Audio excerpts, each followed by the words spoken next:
पार्षजिनेश्वर की जय बोलो पार्षजिनेश्वर की। चिंतामणि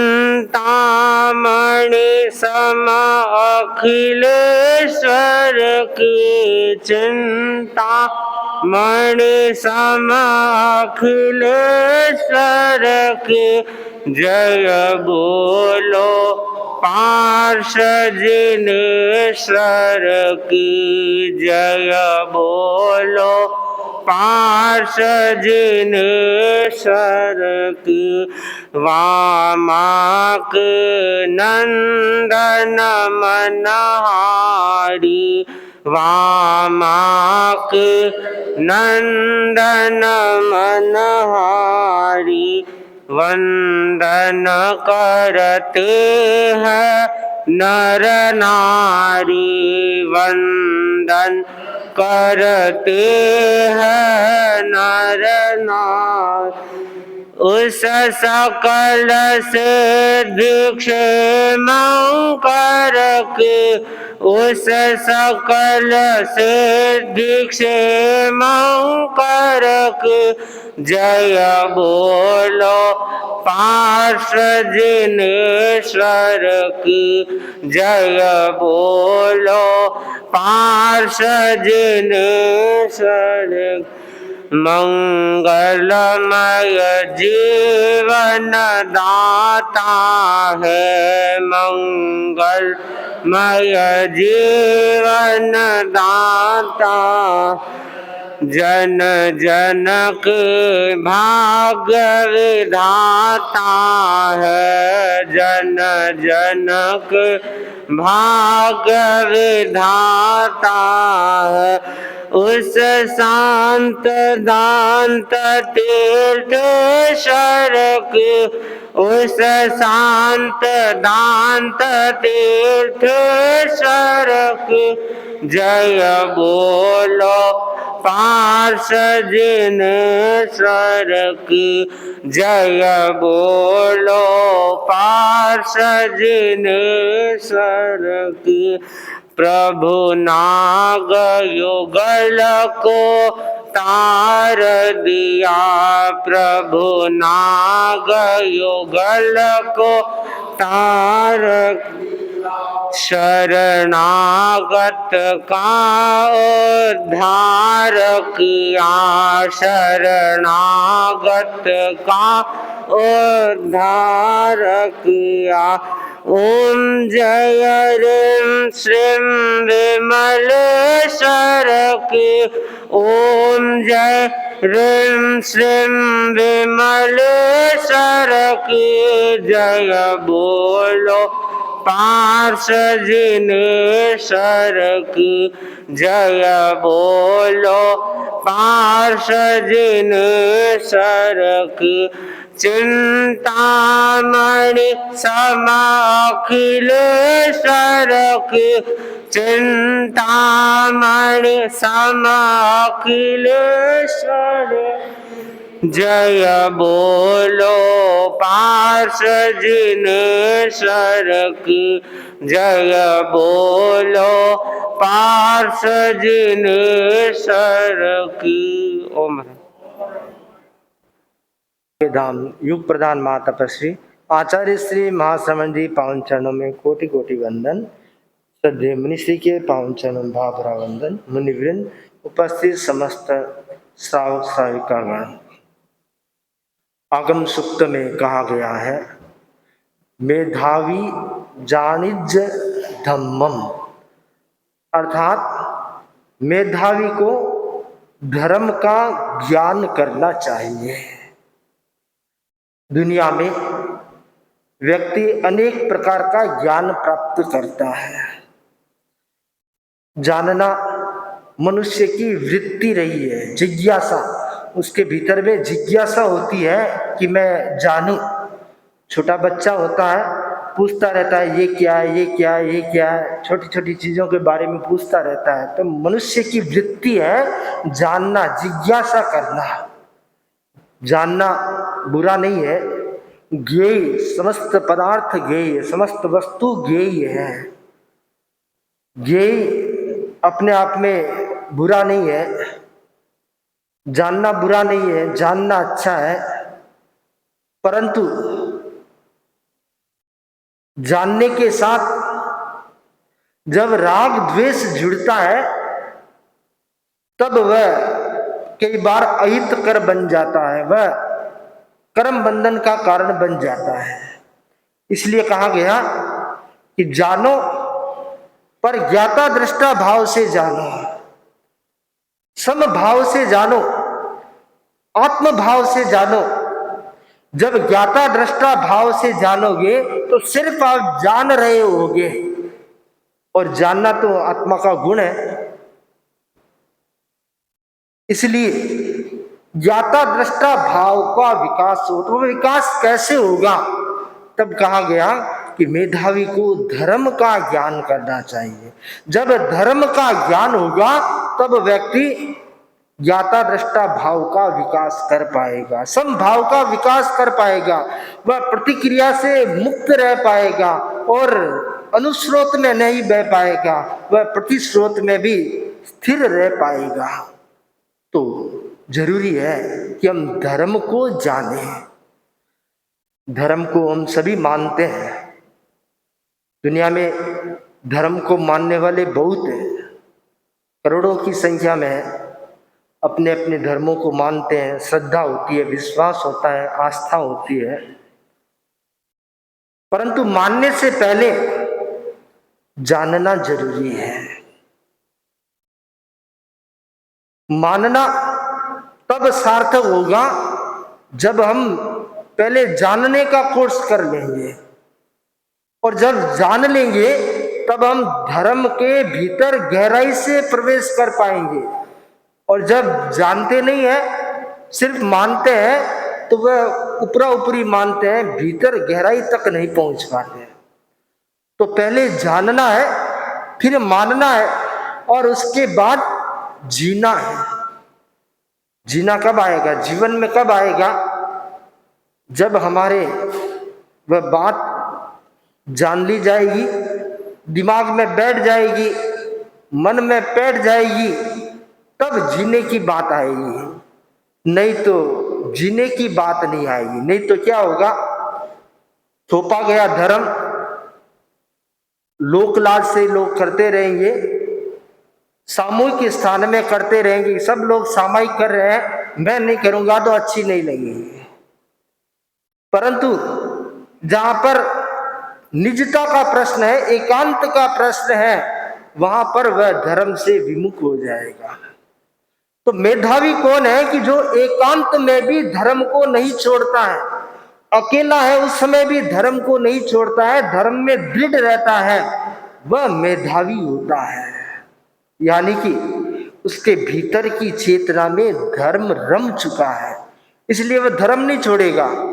भले दुनिया उसे हजार कहे, भले लोग चाहे जैसा कहे, परंतु वह धर्म में स्थित रहेगा, अडिग रहेगा, धर्म से च्युत नहीं होगा। अरण्यक को सभी व्यापारियों ने कहा कि एक बार बोल दो, धर्म छोड़ दिया, हम सभी बच जाएंगे, नहीं तो ये विपदा हम सबको निगल लेंगे।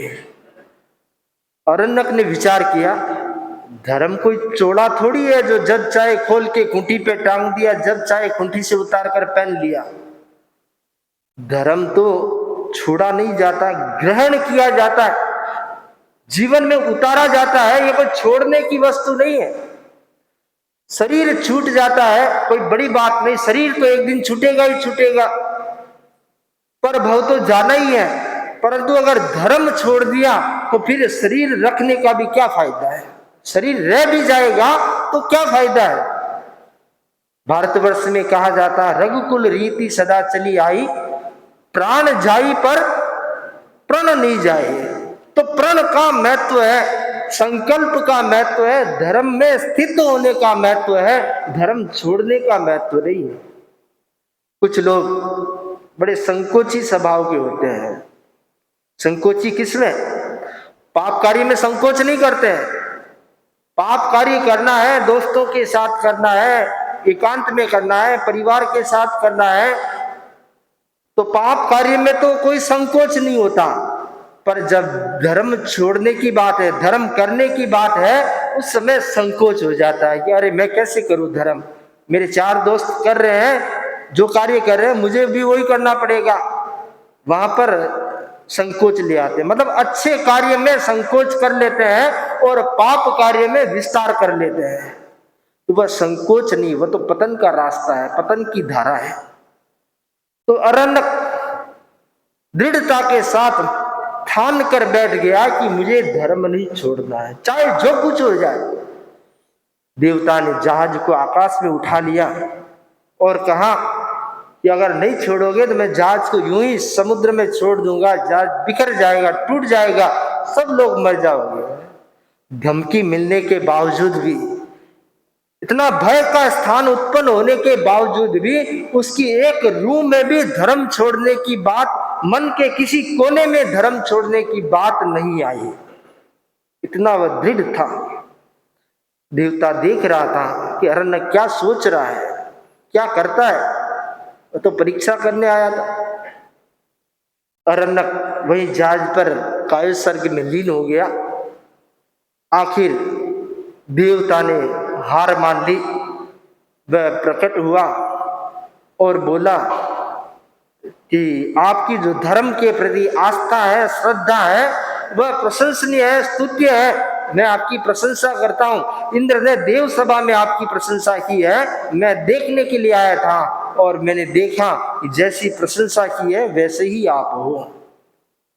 अरण्यक को कहा कि देव दर्शन दुर्लभ है, कुछ वरदान मांगो।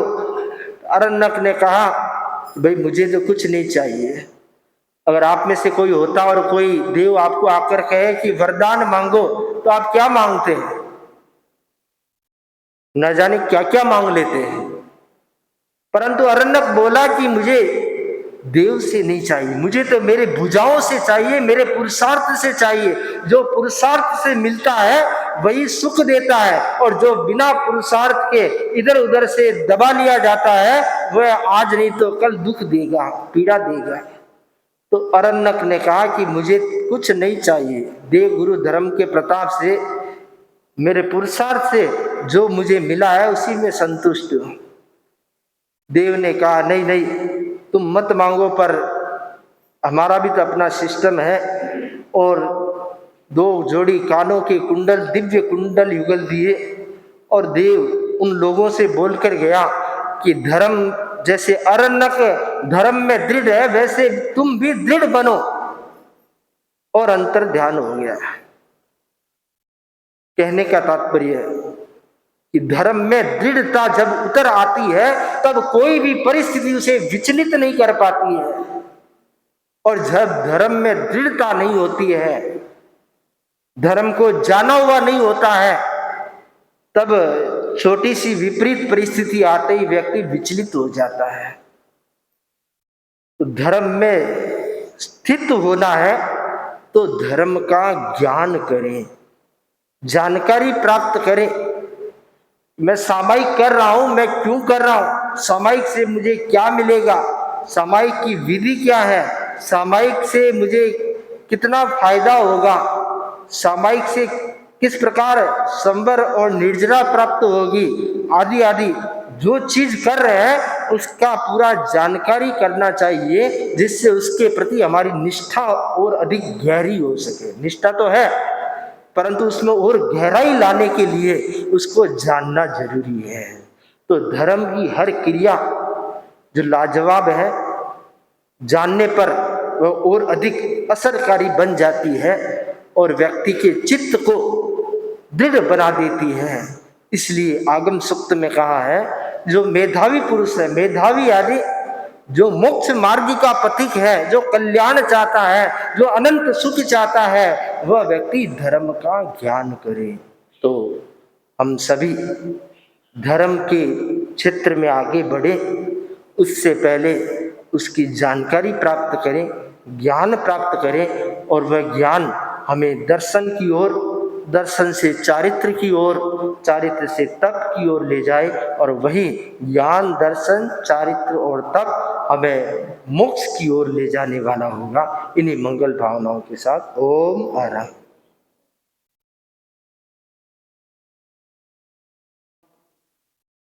अहिंसा के अवतार भगवान महावीर स्वामी के चरणों में कोटि से वंदन। युग प्रधान आचार्य महासमुद्र के चरणों में कोटि से वंदन। मुनिवृंद, उपस्थित धार्मिक प्रेमी भाई और बहनों, आज चतुर्दशी है, हाजिरी का भी वाचन है। दैनिक प्रवचन के अंतर्गत आज का विषय है महाव्रतों की पहरेदार प्रवचन माता।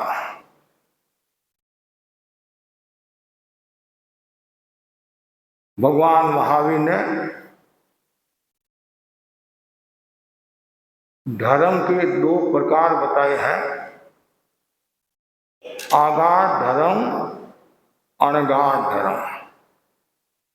साधु का धर्म, गृहस्थ का धर्म। साधु के 5 महाव्रत होते हैं, अनगारी के 5 महाव्रत होते हैं और अगारी श्रावक के 12 व्रत होते हैं।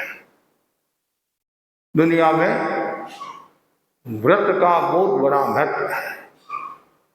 जिसके जीवन में व्रत होता है वह व्यक्ति सुखी रहता है। जैसे गाड़ी में ब्रेक है तो गाड़ी सुरक्षित रहती है, एक्सीडेंट की संभावना नहीं के बराबर रहती है। उसी प्रकार जीवन में यदि त्याग रूपी ब्रेक है तो उसका जीवन बच जाता है और वह अध्यात्म की दिशा में प्रस्थान करता है। तो भगवान महावीर ने 5 महाव्रत साधु के लिए बताए। अहिंसा, सत्य, अस्तेय, ब्रह्मचर्य, अपरिग्रह। साधु समस्त पापकारी प्रवृत्ति का त्याग करता है और महाव्रतों की आराधना करता है। महाव्रतों की आराधना में, महाव्रतों की पहरेदारी में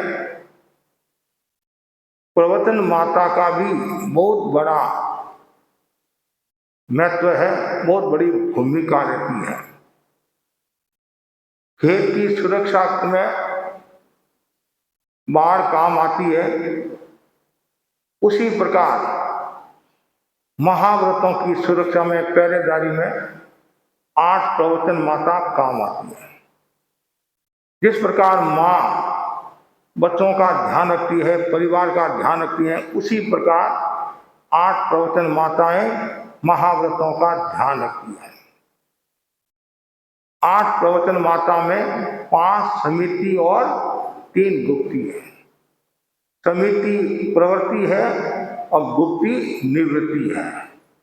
हमें प्रवृत्ति से निवृत्ति की ओर जाना है और एक दिन प्रवृत्ति और निवृत्ति से मुक्त होकर सिद्ध अवस्था को प्राप्त होना है, कर्म क्षय को प्राप्त होना है।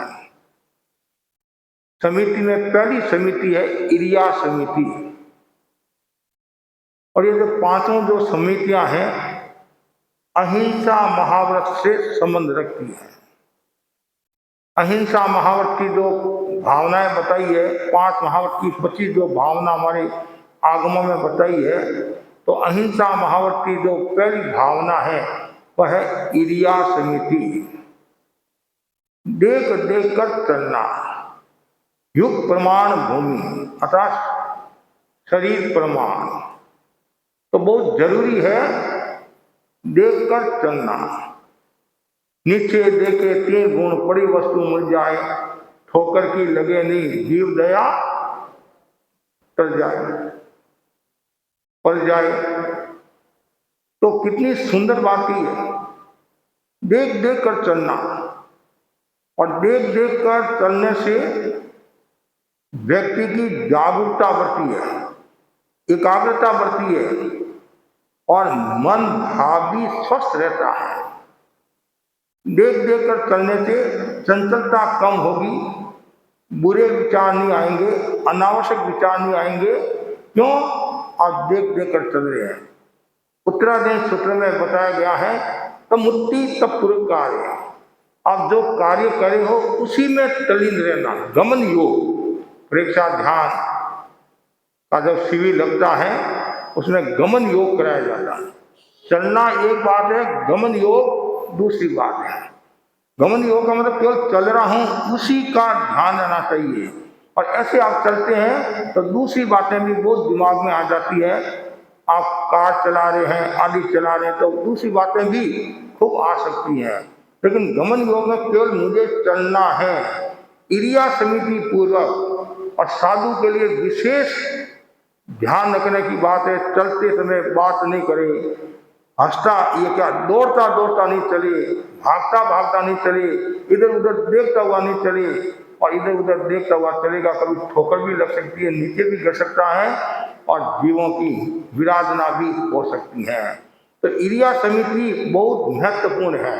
मैंने पहले भी आपको बताया था, गुरुदेव पिलानी से विहार करे थे, जुगल किशोर जी बिरला साथ में जो घटना सुनाई थी।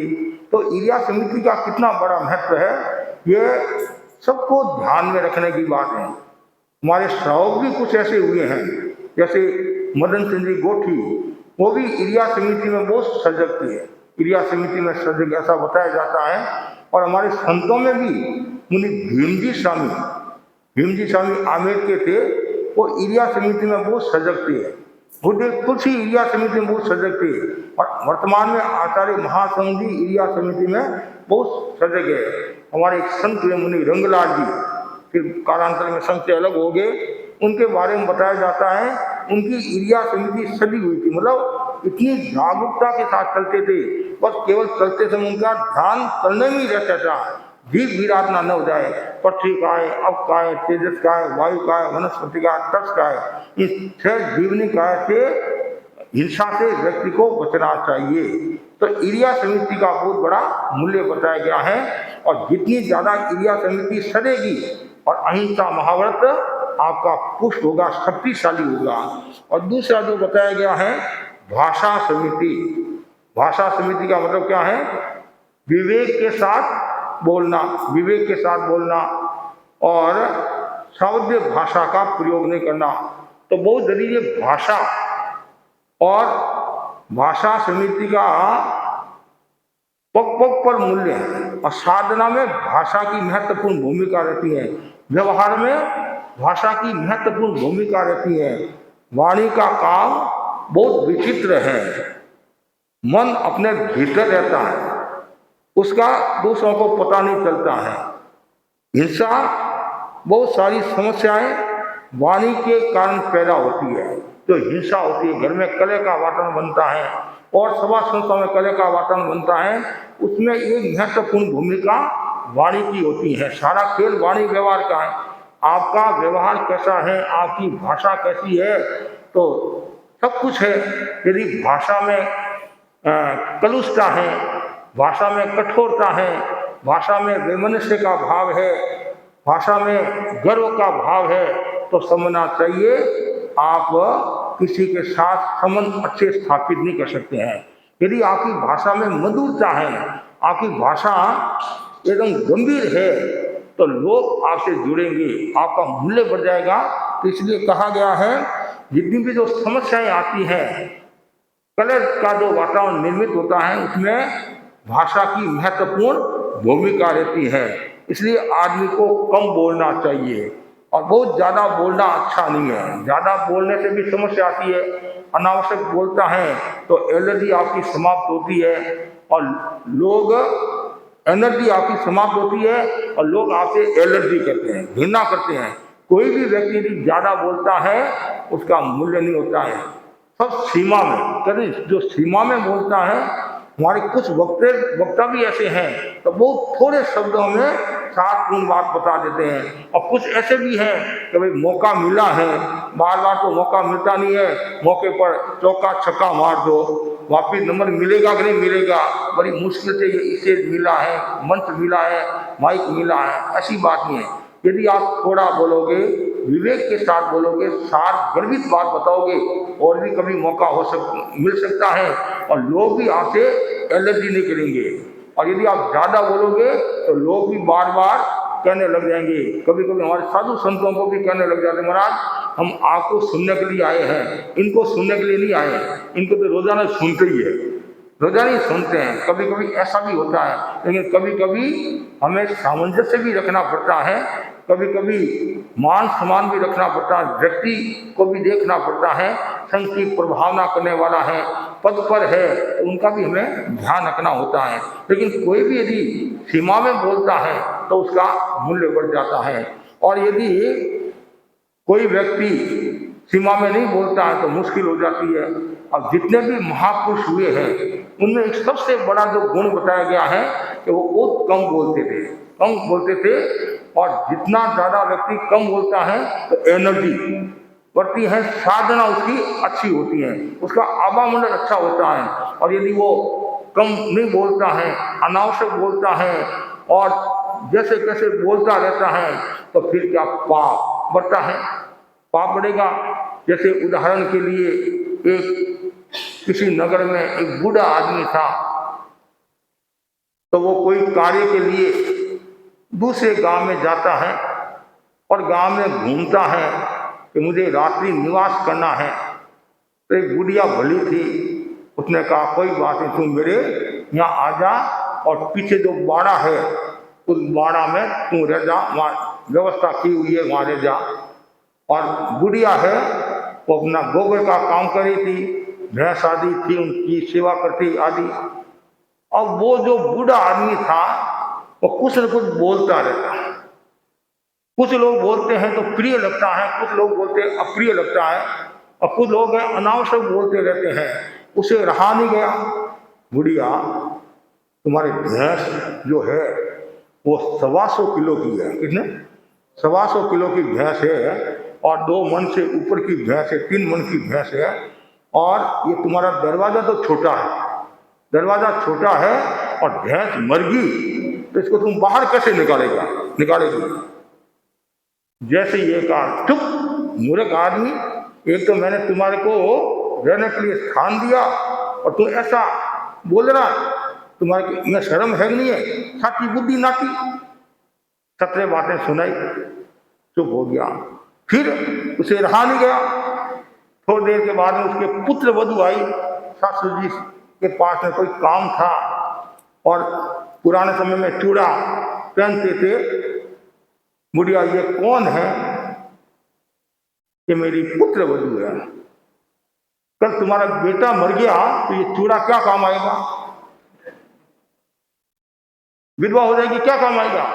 जैसे ही कहा आया गुस्सा, और वो खिचड़ी बना रही थी, क्या बना रही थी, खिचड़ी बना रही थी, और वो खिचड़ी कुछ ऐसे कहते सिर पर डाल दी, कुछ कहते हैं, वो खिचड़ी उसी की थी, उसने बनाने के लिए दी थी। तो वो जो अंगोछा होता है उसमें वो पूरी खिचड़ी जो पकड़ी थी वो उसमें डालकर, और चल रवाना मूर्ख आदमी कहेगा, और वो खिचड़ी उसके ऊपर फेंकी या रखी, तो वो सिर भी जल गया, शरीर भी जलने लग गया, और बाहर आया।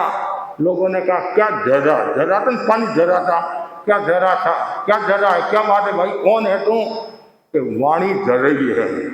क्या जर रही है? वाणी जर रही है। लोगों को पता चला, देखो ऐसा बोलता है, तो वाणी का अविवेक के कारण ये समस्या होगी। और तुम किसी के घर पर जाते हो और ऐसी बात करते हो, और कहीं भी ऐसी बात नहीं करना कि भैंस मर जाए, तुम्हारा बेटा मर जाए।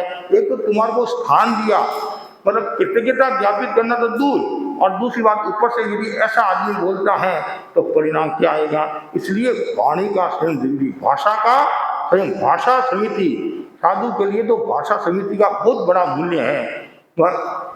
जैसे किसी को बुलाना भी है तो हम ऐसा नहीं कह सकते तू आगे आ, ऐसा नहीं कह सकते हैं।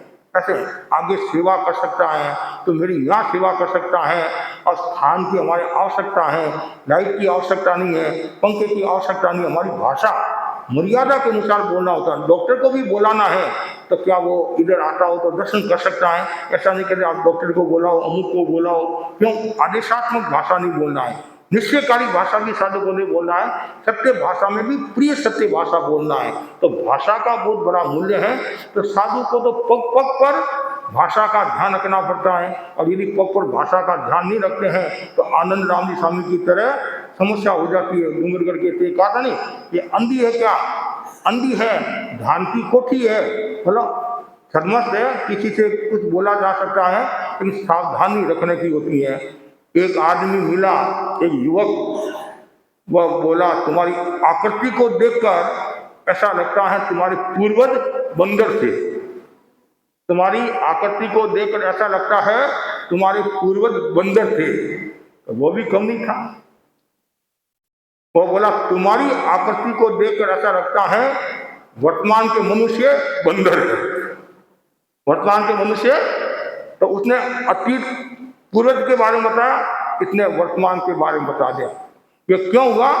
भाषा का अविवेक, जहाँ प्रतिशोध का भाव होता है वहाँ ऐसी समस्या आती है। आज जो प्रतिशोध बढ़ता है, वैर बढ़ती है, घृणा का भाव बढ़ता है, ये सब जो बढ़ते हैं इनमें मूल क्या है? भाषा समिति। तो भाषा, वाणी का संयम, मौन का संयम जरूरी, मौन की साधना जरूरी है। और जितनी ज़्यादा मौन की साधना होगी उतना ही व्यक्ति का मूल्य बढ़ जाएगा। आज भी कुछ ऐसे भाई बहन हमारे साधु साध्वी है तो बहुत मौन की साधना करते हैं, और मौन की साधना से बहुत बड़ी शक्ति मिलती है, बहुत बड़ी ताकत मिलती है। जब आप भोजन के समय यदि आप मौन रखते हो, भोजन के समय अनेक समस्याओं का समाधान हो जाता है और घर में भी शांति का वातावरण होता है। और ये जो लड़ाई झगड़ा होता है, भोजन को लेकर भी लड़ाई झगड़ा होता है, आज तुमने नमक नहीं डाला, मिर्ची नहीं डाली, ये साग नहीं बनाया, ऐसा नहीं किया, मैंने तुम्हारे को भिंडी के साग के लिए कहा था, तुमने तोरु का साग बना दिया, मम्मी मैंने तुम्हारे को उपीट के लिए कहा था और तुमने कोया बना दिया। ये छोटी छोटी बातों को लेकर झगड़ा हो जाता है। इसलिए वाणी का ध्यान रखना जरूरी है। और तीसरा जो सूत्र बताया गया बहुत सुंदर है, तीसरा है ऐष्णा समिति। ऐष्णा समिति का मतलब क्या है? साधु से ये संबंध है। ऐष्णा का मतलब खोज करना है, खोज करना। ऐष्णा 3 प्रकार की बताई है, गवेषणा, ग्रहणेषणा, परिभोगेषणा। जब साधु गोश्री के लिए जाता है, गोश्री के लिए जाता है, ऐष्णा का संबंध गोश्री के साथ जुड़ा हुआ है, और भी वस्त्र पात्र कई चीजों से जुड़ा हुआ है। तो गोश्री गया तो सबसे पहले गवेषणा करे, खोज करे, साधु के लिए बनाया तो नहीं है, पूरी जांच पड़ताल करके फिर आगे बढ़ा। गवेषणा। फिर ग्रहणेषणा, ग्रहण करते समय भी सावधानी रखना, जैसे पात्र है, जीव जंतु आदि तो नहीं है। तो गवेषणा, ग्रहणेषणा, फिर वापिस गोची करके आता है परिभोगेषणा, भोगता है, उसमें भी सावधानी रखनी चाहिए। क्यों?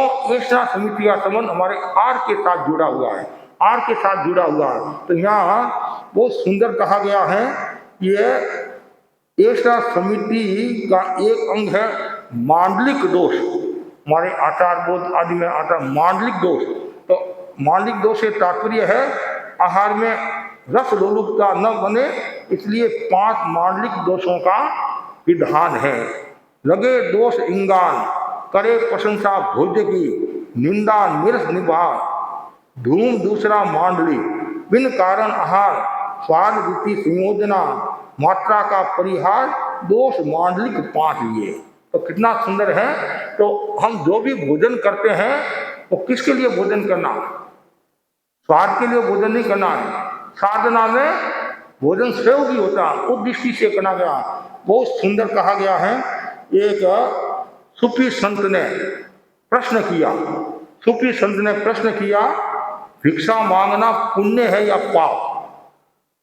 भिक्षा मांगना पुण्य है या पाप? तो उन्होंने कहा साधना की दृष्टि से कोई यदि भिक्षा मांगता है वो तो पुण्य है, और आराम की दृष्टि से, भोग की दृष्टि से वो है पाप।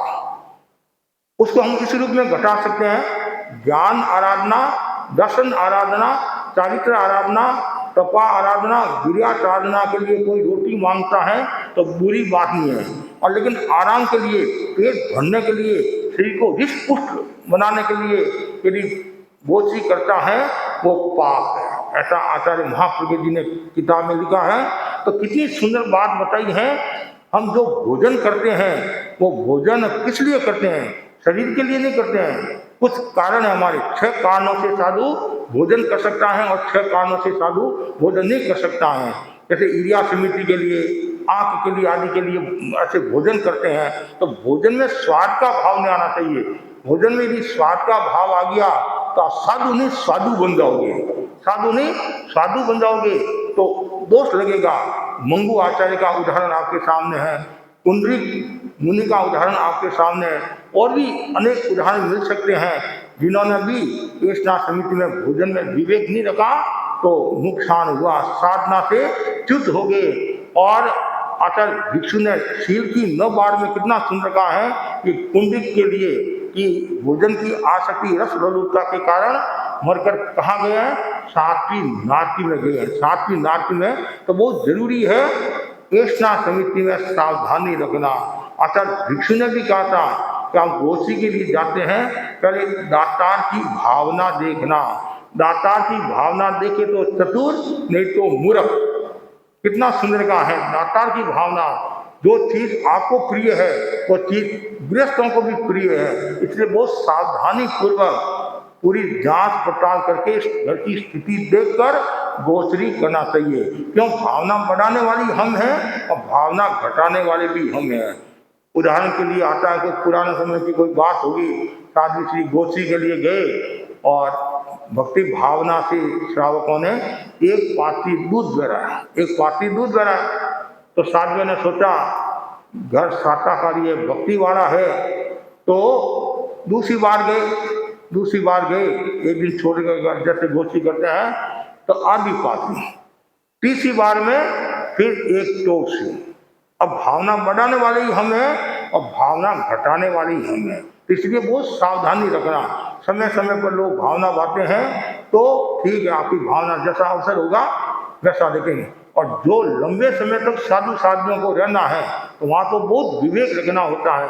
जैसे हमारे मुनि नटमल्ली स्वामी बागोर वाले 18 वर्ष तक वो कहाँ रहे? सुजानगढ़ में रहे, 18 साल तक सुजानगढ़ में रहे। पूरे क्षेत्र को उन्होंने बांध रखा था। क्यों? सारा व्यवहार और ये क्या गोचरी, मुख्य हमारी गोचरी और व्यवहार और व्याख्यान, ये 3 चीजें होती हैं और इन 3 चीजों में साधु को बहुत निपुण होना पड़ता है।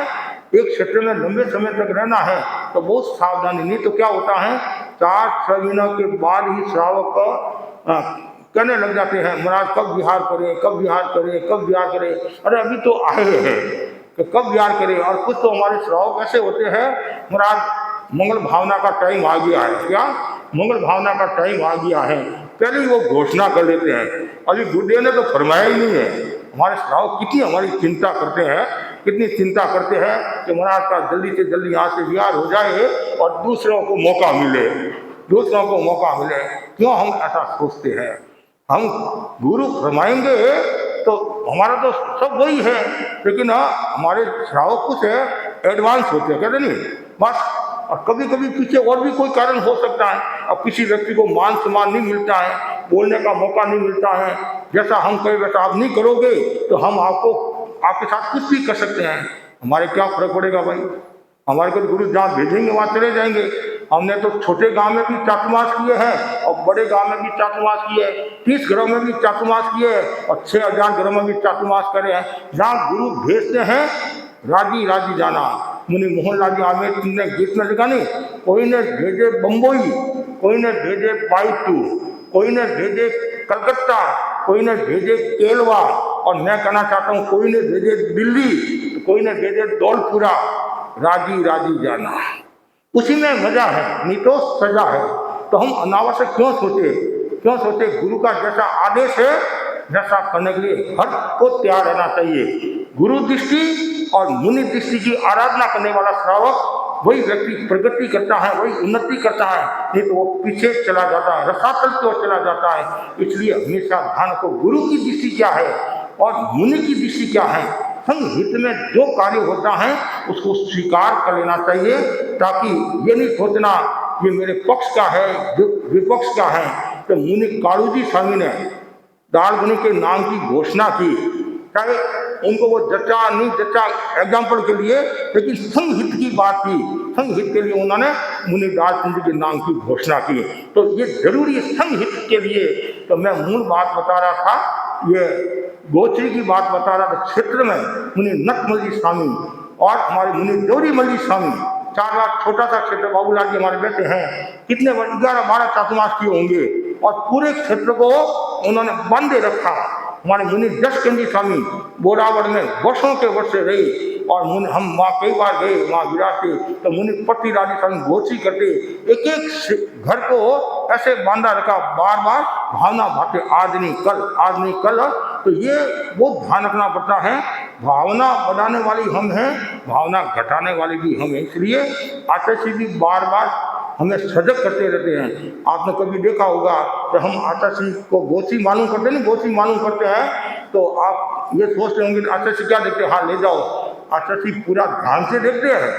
आचार्य तुलसी को मैंने देखा पूरा ध्यान से देखते थे, कहीं भी थोड़ी सी ज्यादा चीज नजर आ गई तत्काल पूछते कहाँ से लाया, कहाँ से लाया। तो हमारे को स्पष्टीकरण करना पड़ता। क्यों, कभी कभी क्या होता है, एक ही घर में 4 संत चले गए, कोई बड़ा परिवार है और आनंद समान हुआ होगा, तो मैं आया, मैंने भी रसमलाई मालूम की एग्जाम्पल के लिए, दूसरा है वो भी रसमलाई, तीसरा है वो भी रसमलाई, चौथा है वही रसमलाई। तो गुरु ने सोचा ये क्या बात है। तो फिर हमें स्पष्टीकरण करना पड़ता है। और कभी यदि गुरु को शंका हो जाए तो गुरु सावचेत करते हैं, ऐसा नहीं करना, ये नहीं करना, सावधानी। क्यों, भावना बढ़ाने वाले हमें और भावना घटाने वाले भी हमें। इसलिए ऐसा समिति में बहुत सावधानी रखना। हमारे छोटे छोटे संत है, ये भी पूरा ध्यान रखते हैं, सूचना का पूरा ध्यान रखते हैं, किसके लिए बनाया, आदि बनाया। कुछ तो हमारे भाई बहन क्या करें महाराज, हमारे को पता ही नहीं आप आ गए, और साथ में जो आदमी होता है उनको और ओलंबा देते हैं, अरे तुमने मेरे को पहले क्यों नहीं कहा, मेरे घर में तो आज कुछ बना ही नहीं है। इसका मतलब क्या, तुम पहले कह देता तो मैं बनाकर रख देती नहीं। ऐसा नहीं, उपयोग रखो, विवेक रखो। महाराज तो कभी भी आ सकते हैं, कभी भी इनकम टैक्स वाले, सेल टैक्स वाले कभी भी आ सकते हैं, आते नहीं इनकम टैक्स सेल टैक्स वाले कभी भी आ सकते हैं। तो हम साधु हैं, कभी भी आ सकते हैं, सुबह भी आ सकते हैं, दोपहर भी आ सकते हैं। जो आसपास वाले जो घर हैं उनको तो विशेष ध्यान रखना चाहिए, सावधानी रखनी चाहिए और सूचना का विशेष ज्ञान होना चाहिए। अभी काफी भाई बहनों को सूचना का भी ज्ञान नहीं है, क्या सूचना है, क्या असूचना है, कि इतनी चीजें बाजार में आने लगी, फ्रूट में आदि में और भी चीजें तो पता नहीं चलता है। तो उसकी पूरी जानकारी करना, गवेषणा करना और संस्कृतियों को पूछकर मतलब जानकारी प्राप्त करना चाहिए। और चौथी जो समिति है, आदान निक्षेप समिति, इसका मतलब है लेने रखने में सावधानी, विवेक। ये सारा इस समिति में विवेक का बहुत बड़ा मूल्य होता है। जैसे बहनें कोई भोजन बनाती है तो उसमें विवेक रखती है, कितना नमक डालना, कैसे करना। कोई चीज भी रखती है तो विवेक के साथ रखती है। जब हम घरों में रुकते हैं तो कभी अचानक हाथ से अलमारी खुल जाती है, तो भाई कपड़े वक्त हमारे रखने के लिए, तो अलमारी में कपड़े एकदम व्यवस्थित ढंग से रखे हुए हैं। इस मामले में बहनें ज़्यादा सटल होती है, बहनें ज़्यादा होशियार होती है। इसका मतलब ये नहीं कि भाई कमजोर है, भाई भी होशियार होते हैं, ऐसी बात नहीं है, लेकिन अलग अलग क्षेत्र होता है। तो लेने रखने में बहुत सावधानी। जैसे पात्र रखना है तो पहले देखना चाहिए कोई जीव जंतु आदि नहीं है। जब हम सुबह और शाम दोनों समय पात्र की पलेवना करते हैं, क्यों, कोई जीव जंतु आदि नहीं। एक दूसरी बात है, कोई वासी तो नहीं रह गया। तीसरी बात, कोई बूंद तो पानी की नहीं रह गई है, और यदि वासी रह गया हो, बूंद रह गई हो तो प्रायश्चित आता है। और दूध से यदि लेकर आगे पता चलेगा इसमें बूंद थी तो पानी भी काम नहीं आता है। बहुत वस्त्र पात्र भी रखना है, यदि हम व्यवस्थित ढंग से रखेंगे और तो सबके ध्यान में रहेगा भाई यहाँ पात्र हैं, यहाँ कपड़े हैं, यहाँ कॉपी है, यहाँ पेंसिल है, नहीं तो इधर रखा। कभी भूल भी जाते हैं, एक स्थान पर होता है तो जल्दी मिल जाता है। तो लेते और रखते समय। और 5वीं जो समिति है पर उत्सर्ग समिति, परिष्टापन करना, उसमें भी विवेक रखना होता है। जैसे कागज है, हमारे हाथ का लिखा हुआ है। अब जैसे ये मैं डायरी काम में ले रहा हूँ तो 4 मास पूरा हुआ, अब इसकी आवश्यकता नहीं है तो ऐसे ही नहीं दे सकते हैं, बढ़ा सकते हैं। तो क्या करेंगे, हमारा हाथ का लिखा हुआ है तो कागज है, इनको फाड़ कर पानी में भिगोकर लाडू बनाकर फिर कहीं भी निर्वध्य जगह है वहाँ परिस्थापन करेंगे। और आज की वर्तमान की विधि के अनुसार जैसी है उस हिसाब से हम परिस्थापन करते हैं। तो ये परिस्थापन में सावधानी रखना, जैसे उदाहरण के लिए गृहस्थ की बात है, सासू जी ने कहा बहू कोई भी चीज बाहर फेंके तो आदमी को देखकर फेंकना। क्या कहा, आदमी को देखकर फेंकना। आधा घंटा तक खड़ी रही, कोई आदमी आया ही नहीं, और इतने में आदमी आया और कचरा डाल दिया। तो उसने कहा ये क्या किया तुमने? कि मेरी सासू ने कहा था आदमी को देखकर कचरा डालना। फिर सासू जी घर पर आया और कहा फोड़ दिया, कर्म तुमने। और मतलब विवेक तो होना चाहिए। एक हमारे संत परिस्थापन करने के लिए गए तो गुरुदेव तुलसी ने कहा देख लिया होगा, तो गुरुदेव तुलसी ने कहा इधर ही परिस्थापन कर लिया। तो मैं क्या करूं, मेरे को संतों ने कहा इधर ही कर देना। तो विवेक अपना काम आता है, विवेक अपना काम आता है। तो परिस्थापन में बहुत सावधानी, जैसे वासी पानी है, निर्वध्य जगह परिस्थापन करते हैं तो उसके ऊपर रेत देनी होती। क्यों? कीड़िया नहीं आ जाए, कीड़िया आएगी फिर गाय आती है वो खाती है तो विराधना जीव हिंसा की संभावना। मतलब एक कितने तार एक के साथ जुड़े हुए होते हैं। ये जो 5 समिति है, ये 5 समिति बहुत महत्वपूर्ण समितियां हैं और ये हमारी सुरक्षा करने वाली है और अहिंसा महावत को शक्तिशाली बनाने वाली है। और फिर 3 गुप्तियां हैं, मन गुप्ति, वचन गुप्ति, काय गुप्ति। गोपन करना अर्थात निवृत्ति की ओर जाना, मन का संयम। भाषा समिति में तो क्या है, सावधान भाषा नहीं बोलना, विवेक के साथ बोलना। और यहाँ है संयम, मन का संयम करना, अकुशल मन का, अकुशल वाणी का, अकुशल कायिक प्रवृत्ति का संयम करना। जितना ज्यादा मन का संयम होगा उतनी हमारी साधना अच्छी होगी। जितना वचन का संयम होगा और जितना काया का, शरीर का संयम होगा। अनावश्यक हाथ पैर पसारना नहीं। कुछ लोग होते हैं अनावश्यक हाथ पैर पसार देते, वो लोग कुर्सी पर बैठते हैं, कुर्सी पर ऐसे बैठते हैं पैर पसार कर, तो कभी कभी तो लोग उल्टी टिप्पणी भी कर लेते हैं। तो इसलिए संत हो, सत्या हो, श्रावक हो, कोई भी हो, तो बैठने का भी ज्ञान होना चाहिए। बैठने का, और कैसे बैठना, काय से हिंसा न हो, वचन से हिंसा न हो, मन से हिंसा न हो। मतलब देखो प्रशंसन राजर्षि का उदाहरण ले लो आप, और मन से हिंसा हुई, मन से हिंसा हुई नहीं प्रशंसन राजर्षि के। और तंदुल मासरा ने क्या किया, मन से हिंसा की, और फिर वापिस राजा प्रशंसन राजर्षि ने मन का संयम कर लिया, मन का संयम कर लिया तो कहाँ के कहाँ पहुंच गए। ऐसे वचन का संयम किसने किया, गोशालक ने किया, गोशालक ने किया। फिर वापिस वचन का संयम किसने किया, गोशालक जी ने किया, तो 12 ढेलों में चले गए। काया का संयम किसने किया, अर्जुन माली ने किया। पहले जीवों को मारा, मनुष्य आदि को मारा, रोजाना 7 व्यक्तियों को मारता, 6 पुरुष 1 स्त्री को। फिर वापिस काया का संयम किया, परिणाम ये आया, दीक्षा लेकर पहले दीक्षा ली, फिर स्वयं किया, बेले बेले की तपस्या साधना की, कर्मों का क्षय करके मोक्ष में पधार गए। तो ये 8 प्रवचन माता, नाम ही कितना सुंदर है, प्रवचन माता। माता है, जैसे माता घर परिवार का ध्यान रखती है। कोई बच्चा बदमाशी करता है, शैतानी करता है तो उस पर अनुशासन भी करती हैं, उसको कंट्रोल में भी रखती हैं, और उसकी आवश्यकता की पूर्ति भी माँ करती है। मतलब माँ का बहुत बड़ा मूल्य होता है। वैसे ही हमारी 8 माता है, आपके तो एक माँ है, आपके एक माँ है, पर हमारी तो 8 माँ है हमारा ध्यान रखने वाली है, 5 महावर्तों का ध्यान रखने वाली है। तो सभी भाई बहनों को कहना चाहूँगा, और साधु संत सजग है, और साधना में हम सजग रहे, पाप का बंधन न हो, कर्मों का बंधन न हो, और आत्मा शुद्ध बने, बुद्ध बने। और आचार्य भिक्षु ने भी ये 8 प्रवचन माता 5 महावर्तों के बारे में बहुत बताया। क्यों साधु बन गया है तो प्रवचन माता का 5 महावर्तों की साधना बहुत जरूरी होती है। इसी आशा के साथ ओम।